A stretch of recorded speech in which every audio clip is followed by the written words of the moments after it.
नमस्कार, मी मेघा's डायरीमध्ये तुमचे स्वागत. आज बघणार आहोत आपण मटर कचोरी. यासाठी मी मिक्सरच्या पॉटमध्ये घेतलेल्या आहेत मिरच्या, लसूण आणि थोडंसं आलं आणि कोथिंबीर. तर हे सगळं आपण वाटून घेणार आहोत. 5-6 मिरच्या बास आहेत. लसूणही 5-6 कळ्या बास झालेला आहे. हे सगळं वाटून घेतल्यानंतर त्याच ह्याच्यामध्ये आपण थोडेसे ओले मटार टाकून ते पण आपण मिक्सरच्या पॉटमधनं अगदी जाडे भरडे काढून घेणार आहोत. हे झाल्यानंतर एका पॅनमध्ये आपण थोडंसं तेल घेतलेलं आहे आणि त्याच्यामध्ये मोहरी टाकलेली आहे, जिरं टाकलेलं आहे. ते छान तडतडलं की मग त्याच्यामध्ये आपण थोडी हळद टाकून जे मिक्सरमध्ये काढलेलं जे मिश्रण आहे ते त्याच्यामध्ये 1-2 मिनिटं आपण परतून घेणार आहोत. हिंग टाकून घेतलेलं आहे आणि आता हे मिश्रण टाकलेलं आहे.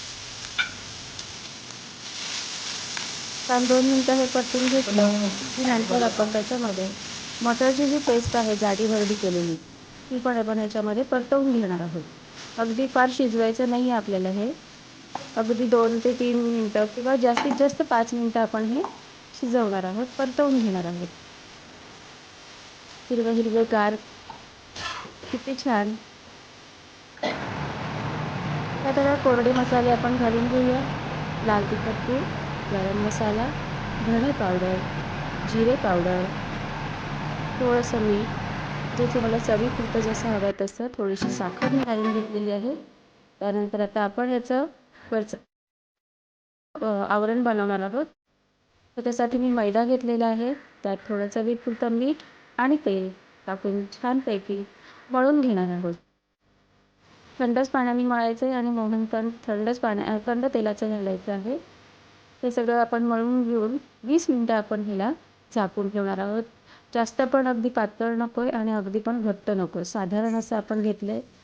त्याचे मी गोळे करून घेतलेले आहेत. आता हे गोळे थोडेसे मोठे लाटायचे, जास्तही आपण लाटणार नाही आहोत. हे थोडेसे मोठे लाटल्यानंतर त्याच्यामध्ये मी आता हे मटरचं जे सारण आहे आपण केलेलं ते त्याच्यात त्याचे गोळे करून घेतलेले आहेत ते ठेवलं आहे त्याच्यामध्ये. मोदकासाठी जशी आपण पारी हे करतो आहे त्याप्रमाणे बघा मी करते आहे. छान त्याला बंद करून घेतलेलं आहे. त्याच्या सगळ्या कडा अगदी बंद करून घ्यायच्या, दाबून घ्यायच्या आहेत, हलक्या हाताने दाबायच्या आहेत. बस त्याला आपण लाटणार नाही आहोत, फक्त प्रेस करायचं आहे थोडंसं दोन्ही बाजूनी आणि नंतर हातानेच आपण सगळं सारण सगळीकडे फिरवून घेणार आहोत. छान झालेलं आहे. त्याने एवढंच जास्त आपण लाटायचं नाही किंवा जास्त मोठं करायचं नाही. कचोरी आपली जशी असते त्याप्रमाणे आपण सगळं हे करून घेतलेलं आहे. आता आपण गरम तेलामध्ये एकदम कमी गॅसवर हे टाकून घेणार आहोत आणि गोल्डन होईपर्यंत ह्याला तळणार आहोत. बघा छान गोल्डन झालेले आहे ते. गोल्डन झाल्यानंतर आपण काढून घेऊयात. हे छान फुगलेले आहेत. कचोरी छान छान फुगली आपली. आता हे सर्व करूयात. गरम गरम कचोरी सर्व करूयात मिरची बरोबर. मस्त. आता बघा आतून किती छान दिसते. मी घरी केलेला टोमॅटो सॉससुद्धा तिथं दिलेला आहे सर्विंगला. मी टोमॅटो सॉसची रेसिपी पुढच्या ह्याच्यात टाकेल. बघा गरम गरम कचोरी. जी वाव,